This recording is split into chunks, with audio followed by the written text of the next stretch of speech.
ఒక్కొక్క గద్ద ఇక్కడే 80,000 భయ్యా. 80,000 లక్ష. ఏముండదు పడుకోవడం అంటే, బెడ్లు గిడ్లు ఏమి ఇయ్యరు. మంట పెడితే పైనుంచి పొగలు బయటకు వచ్చేసేటట్టు. ఒక్కడిని అయిపోయినా. తబ్బు ఆడున్నాడు, మహేష్ గాడు ఇండియాలో ఉన్నాడు. నేను ఒక్కడిని ఎంత ఎంజాయ్ చేస్తా. ఛాయ్ కావైతే వర్షం వచ్చినా కానీ అట్లా ఎప్పుడు కాలుతా ఉండాలి కర్రలీడ. ఇక్కడ అంతే, మధ్యలో మంట వేసిళ్ళు. నైట్ కార్లు వేసుకొని వచ్చిళ్ళు 500 కిలోమీటర్లు. మళ్ళీ ఇక్కడ దగ్గరలో కరెంట్లు కూడా ఉండవు, మొత్తం జనరేటర్లతో గుంజడమే. ఇంకా అదృష్టం ఏంటిదంటే నీళ్లు లోనికి రావు ఇక్కడ.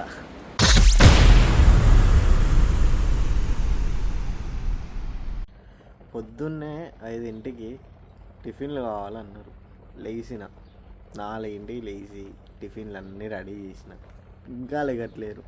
ఒకెళ్ళి వర్షం పడుతుంది. ఎందుకు 5ంటికి లెగుతా అన్నారంటే, గద్దల్ని పట్టుకొని షికారుకి వెళ్తారంట పొద్దున్నే. కుందేళ్ళు ఇంకేవో పక్షులు ఉంటాయి, వాటిని పట్టడానికి స్కెచ్ చేయాలి. గద్దలన్నీ ఏమో మంచిగా పడుకొని ఉన్నాయి. ఎట్లా ఉన్నాయి చూడండి. ఈ భలే ఉన్నాయి భయ గద్దలు మాత్రం. మొత్తం తలకాయ వెనక్కి మొత్తం 360 degrees తిరిగేటట్టుంది గద్దకి. చూడండి ఎట్లున్నాయి, మంచిగా పడుకున్నాయి. పాపం వీటిని ఇప్పుడు షికార్లకి పట్టుకొని వెళ్తారు. 10 గద్దలు ఉన్నాయి. ఇక ఇక్కడికి వచ్చిందే వీటితో షికారు చేయడానికంట. మనకి తెలియదు మనల్ని ఎందుకు తీసుకొచ్చిళ్ళు, వంట చేయడానికి. ఇప్పుడు టిఫిన్లు అయిపోతే మెల్లిగా వాళ్ళు షికారుకి వెళ్తారు. ఇక మనం మెల్లిగా ఏదో ఒకటి లంచ్ ప్రిపేర్ చేయాలి. అట్లా ఉంటుంది. ఇవాళ వెళ్ళిపోతామన్నారు, చూడాలి ఏం చేస్తారు. మళ్ళీ తయారు కారా, 2 రోజులకి బట్టలు చదువుకోరా అన్నారు. ఎక్కడికి అంటే సౌదీకి అన్నారు. మళ్ళీ ఎగేసుకొని వచ్చినాం భయ్యా. ఎక్కడికి వచ్చినామో తెలుసా? ఏమీ లేదు ఈడ, చుట్టూ ఎడారే, మొత్తం ఎడారి మధ్యలో ఒక ఖైమా ఉంది. ఈ ఖైమాను బుక్ చేసుకొని ఇక్కడికి వచ్చిళ్ళు అనమాట. వచ్చిళ్ళు గట్టిగా జనాలు. వీళ్ళకి ఇది ఒక ఆనందం అనమాట. మనం ఏదో అట్లా తిరగడానికి వేరే వేరే ఊర్లో వెళ్తాం, వీళ్ళేమో వేరే ఊరికి వచ్చిళ్ళు. కానీ ఇక్కడ ఏమీ లేదు, సింపుల్గా. అసలు చూడండి ఎట్లున్నాయో. బాత్రూమ్ అది కిచెను, ఇవి పడుకోవడానికి అనమాట. ఇవి వాళ్ళ కార్లు. ఇక్కడికి వస్తే పిల్లలు ఆడుకోవడానికి అట్లా చిన్నగా ఉయ్యాలు ఒకటి, జారుబండ ఒకటి, ఇక స్ప్రింగ్ యాక్షన్ టైప్ ఒకటి పెట్టిళ్ళు. ఇదైతే ఘోరంగా ఉంది. కూర్చొని అట్లా సిట్టింగ్ చేసి చాయ్ దాక్కుంటా ఇక ముచ్చట్లు, ఘోరంగా ముచ్చట్లు పెట్టుకుంటారు. ఇక ముచ్చట్లు ఎక్కువ ఉంటాయి వీళ్ళ కాడ. ఇవన్నీ రూములు చిన్నపాటి సింపుల్గా.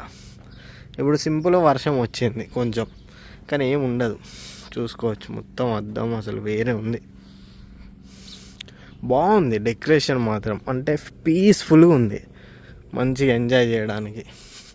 ఇది ఒక బాత్రూమ్ సింపుల్గా. అంటే ఎట్లా అంటే ఇలా రిచ్నెస్ కాదు. ఇప్పుడు ఇక్కడ ఎంజాయ్ కోసం వచ్చిళ్ళు, ఎంజాయ్ చేస్తారు అంతే.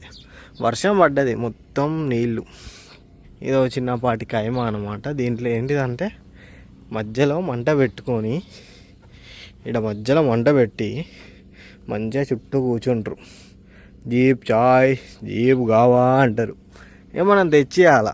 మనం అట్లా ఎందుకు వచ్చినామంటే, మనం వంట పని మీద వచ్చినాం. మనకి వంటే చెప్తారులే, ఎక్కువ ఏం లేదు. ఇది వచ్చేసి ఇది ఒక ఖైమా. దీంట్లో అన్ని గద్దలు పెట్టిళ్ళు భయ్యా. ఓ 10 గద్దలు పట్టుకొని వచ్చిళ్ళు. అసలు ఇటు వచ్చిందే దానికోసం, గద్దలతో షికారు చేయడానికి వెళ్ళిళ్ళు ఇప్పుడు అందరూ. ఇక అట్లా మనం వాళ్ళు లేరని అట్లా, వాళ్ళు లేనప్పుడు చిన్న బ్లాగ్ కొట్టుకుంటే అయిపోద్ది అని మనం స్టార్ట్ చేసినాం అన్నమాట. వాళ్ళు వెళ్ళిళ్ళు అట్లా షికార్కి. ఒక్కొక్క గద్ద ఇక్కడే 80,000 భయ్యా. 80,000 లక్ష. ఈ ఇండియా డబ్బులు అయితే ఒక రేంజ్లో ఉంటాయి. అలాంటి 10-15 పట్టుకొని వచ్చిళ్ళు ఇక్కడికి. వాటితో షికార్కి వెళ్ళిళ్ళు. ఆ షికారు కూడా ఏముండదు, కుందేళ్ళు, ఇంకోటి ఏదో ఒక పక్షి ఉంది భయ్య, అది ఇక్కడే 80,000 అంట. మరి చూసినాం మనం, దాని పేరు అంత క్లారిటీగా తెలియదు. అదొకటి, దాన్ని పట్టడానికి ఇక్కడ దొరికితే అంట, ఎతకడానికి పోయిళ్ళు. మొత్తం ఒక్క బండి కూడా లేవు, అందరు వెళ్ళి అట్లా. మనం ఇవి కూడా ఒక ఖైమాలు అనమాట.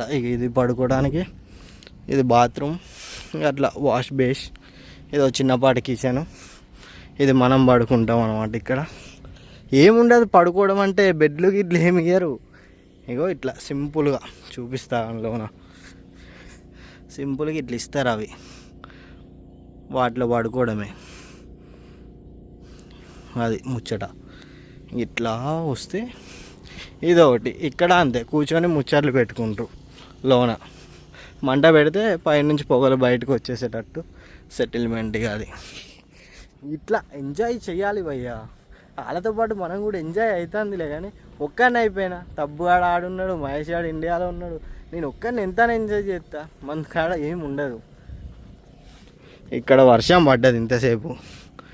వర్షం పడితే మొత్తం తీసి లోన వేసిళ్ళు. లోన్ వేసినాం. ఇక చాయ్ కావైతే వర్షం వచ్చినా కానీ అట్లా ఎప్పుడు కాలుతూ ఉండాలి కర్రలు ఈడ. వాటన్నిటిలో ఓ దాంట్లో పాల టీ, ఓ దాంట్లో టీ, గావా వెళ్ళి వస్తారు. వస్తే మళ్ళీ ఒకటే జీప్ చాయ్, జీప్ గావా, జీప్ మాయ్ అంటారు. ఇదొక్క ఏమో. ఇక్కడ అంతే, మధ్యలో మంటేసిల్లు నైటు చిల్డ్ అయ్యిల్లు. ఇక అట్లా గుండ్రంగా కూర్చొని అక్కడ ఫ్రూట్స్, చాక్లెట్లు, చిప్స్ అన్నీ అట్లా చిల్డ్. బాగుంది లైఫ్, మంచిగా ఎంజాయ్ చేస్తారు. ఎక్కడికి వెళ్ళబుద్ది అయితే అక్కడికి వచ్చేస్తారు భయ్య. సింపుల్గా కార్లు వేసుకొని వచ్చిళ్ళు. 500 కిలోమీటర్లు దోహా నుంచి వచ్చిళ్ళు, మంచిగా ఎంజాయ్ చేస్తారు. పక్కా సౌదీలోకి కూడా రాలే, ఇంకా దమ్మం అంట, దమ్మం దాకా వచ్చినాం. ఇక ఎంజాయ్ చేస్తారు లైఫ్ మాత్రం మంచిగా. మనం కూడా వాళ్ళతో పాటు ఎంజాయ్ చేస్తున్నాం. కానీ ఎక్కడో చిన్న ఫీల్ ఒక్కడిని అయిపోయిందని. కానీ వేరే ఉంది క్లైమేట్ మాత్రం, పీస్ఫుల్. చూసుకోవచ్చు అసలు చుట్టూ ఏముండవు. మళ్ళీ కైమాలే మొత్తం, కరెంటు ఫోన్లు. అక్కడ బాతులు ఘోరంగా ఉన్నాయి, మొత్తుకుంటాను. ఇక్కడ దాకా వినబడతాను, చూసుకోవచ్చు. అది ఎంతో దూరం ఉంది. మనం అట్లా జూమ్ కొట్టినాం. శాంసంగ్ 10x జూమ్ ఇచ్చిండు. గుంజాలగా యూజ్ అయినప్పుడు యూజ్ చేసుకోవాలగా. ఇట్లా చూసుకోవచ్చు బాతులు, మనుషులు. మళ్ళీ ఇప్పుడు 1xలోకి వస్తే వాళ్ళు ఎక్కడో ఉంటారు. అది అక్కడ ఉన్నారు. వాళ్ళని కూడా శాంసంగ్లో ఇట్లా గుంజచ్చు మనం మన దగ్గరికి. ఇవన్నీ మళ్ళీ టొక్కాయమా మన దగ్గర ఉన్నట్టే. అది కూడా జూమ్ చేస్తా చూడండి ఎట్లుంటుందో. ఏముండవు అంతే, మంచిగా బయట కూర్చుంటారు. ఇక అక్కడ కూడా వర్షం పడేసరికి మొత్తం తీసేసిళ్ళు. మళ్ళీ ఇక్కడ దగ్గరలో కరెంట్లు కూడా ఉండవు, మొత్తం జనరేటర్లతో గుంజడమే. పొద్దున్నంతా లేదు మనకి, ఛార్జింగ్ కూడా లేదు. ఇంకా అక్కడ ఉంది జనరేటర్, అది పెట్రోలు లోన, దాని వెనక ఉంది జనరేటరు. దాని నుంచే కరెంటు సప్లై మొత్తం ఇదంతా. కానీ ఈ మాటకు ఆ మాట భయ్యా, వీళ్ళకి తగ్గట్టు తయారు చేస్తారు. భలే ఉంటుంది అసలు. చూడండి ఎంత మంచిగా ఉన్నాయో, సింపుల్గా. ఇది ఎవ్వరు ఇల్లు కాదు, ఏమీ కాదు, ఇట్లా కిరాయిలకు వచ్చి ఉండడమే అప్పుడప్పుడు. ఇక మంచిగా ఏంటి రిచ్ పర్సన్స్ వస్తారు, మంచిగా డబ్బు ఉన్న వాళ్ళు వస్తారు ఇక్కడ దాకా. మన లాంటి వాళ్ళు ఇంత ఎంజాయ్ చేస్తామా? చేయలేము. మళ్ళీ వీళ్ళకి అన్ని సెటిల్మెంట్లు కూడా వేరే ఉంటాయి. 2 బాత్రూములు, మళ్ళీ హీట్ వాటరు, అన్నీ దేనికి లోటు లేదన్నట్టు తయారు చేసి పెట్టిళ్ళు వీళ్ళకి తగ్గట్టు. మంచిగా చిల్డ్ అవుతూ ఉంటారు కూర్చొని. ఉప్పర్ మీటింగ్ పెడతారు భయ్యా ఇక్కడ. మంచిగా మంట ఇంకా మళ్ళీ ఇంకా లేరు కాబట్టి 4-5 కర్రలు కాలుతున్నాయి. వస్తే ఆ మొత్తం వీడి దాకా కర్రలు వేసి కూర్చుండ్రు. ఇదంతా కూర్చుంటే మొత్తం వేడిగా ఉంటారు, మంచిగా చిల్డ్ అవుతూ ఉంటారు. ఇక ఫోన్లకు అందుబాటులో కూడా ఉండరు, ఎవ్వరికి దొరకరు ఫోన్లకు కూడా. ఈ 2 రోజులు మంచిగా పీస్ఫుల్గా ఎంజాయ్ చేస్తారు. బిజినెస్లు అన్నీ వదిలేసి ప్రశాంతంగా ఉంటారు ఇక్కడికి వచ్చి. కానీ బాగుంది. మనం పని కూడా చేస్తున్నాం, పని చేసిన చూడలేని అన్నీ చూస్తున్నాం వీళ్ళ ద్వారా. అదొకటి హ్యాపీ. ఏంటో తెలియదు కానీ భయ్య, మేము ఎక్కడికి వెళ్తే అక్కడ వర్షం స్టార్ట్ అవుతుంది. అది ఇలా అదృష్టమో దురదృష్టమో అర్థం కావట్లేదు భయ్య. ఈడికి వచ్చి ఎంజాయ్ చేద్దామని ఈడ ఒకటే వర్షం, బయట కూర్చొని ఇవ్వకుండా. ఘోరం అంటే ఘోరం చంపుతుంది. మనం ఏం చేస్తాం? మనం కైమాలోనే ఉంటాం. ఏం చేస్తాం? ఇంకా అదృష్టం ఏంటిదంటే నీళ్ళు లోనికి రావు ఇక్కడ. అదొకటి మనకి సేఫ్ అయిపోయినాం. లేకపోతే బొగ్గు మొత్తం